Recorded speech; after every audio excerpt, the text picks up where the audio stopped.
தற்போதைய அண்மை செய்தியை பார்த்துக் கொண்டிருக்கிறோம். பெண்ணை கிண்டல் செய்தவர்கள் மீது தாக்குதல் சம்பவம் நடைபெற்று இருக்கிறது. அந்த காட்சிகளை பார்த்துக் கொண்டிருக்கிறோம். இது பற்றிய கூடுதல் விவரங்களை நம்முடைய செய்தியாளர் சுதர்ஷன் வழங்க நாம் கேட்கலாம். சுதர்ஷன், அங்கு என்ன நடந்தது?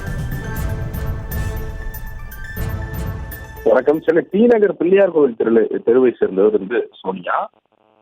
இவர் இதே பகுதியில வசித்து வரும் திமுகவுடைய 113வது வட்ட செயலாளர் விஷ்ணு என்பவரை காதலித்து வந்திருக்கிறார். இருவருமே வேறு சமூகத்தை சேர்ந்தவர்கள். கலப்பு திருமணம் செய்து கொள்ள இரு வீட்டார் சம்மதத்துடன் நிச்சயதார்த்தமும் முடிந்திருக்கிறது. இந்த நிலையில்தான் நேற்று அதே பகுதியில் வசித்து வரும் சரவணன், கோபாலகிருஷ்ணன், திரைப்படத்துறையில பணியாற்றிய நித்யானந்தம், பிரசனா ஆகியோர் சோனியாவை வேறொரு சாதியை சேர்ந்தவரை திருமணம் செய்து கொள்ளப் போகிறாயா கூறி கிண்டல் செய்ததாக தெரிகிறது. தொடர்ந்து ஆபாச வார்த்தைகளாலும் அவர்களை கிண்டல் செய்ததாக கூறப்படுகிறது.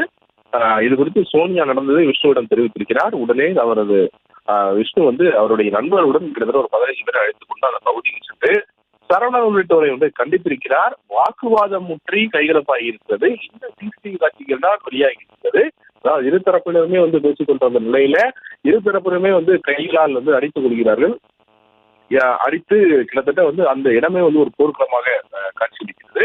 அது ஒரு குறுகிய சந்து. அந்த சந்துக்குள்ள இரண்டு பக்கம் இரண்டு சக்கர வாகனங்கள் இருக்கிறது. அந்த இரண்டு சக்கர வாகனங்களுக்கு நடுவில் இந்த மாதிரி ஒரு பிரச்சனை நடைபெற்று கொண்டிருக்கிறது. அதுல திமுக தலைவர் விஷ்ணு அவருடைய ஆட்களுடன் சென்று எதிர்த்தரப்பினர் தாக்கக்கூடிய காட்சிகள் இருக்கிறது. அவர்களும் மாற்றி மாற்றி கைகளால் அடைத்துக் கொள்கிறார்கள். காயமடைந்த இதுல காயமடைந்த 4 பேர் சிகிச்சைக்காக ராயப்பேட்டை அரசு மருத்துவமனைக்கு இருக்கிறார்கள்.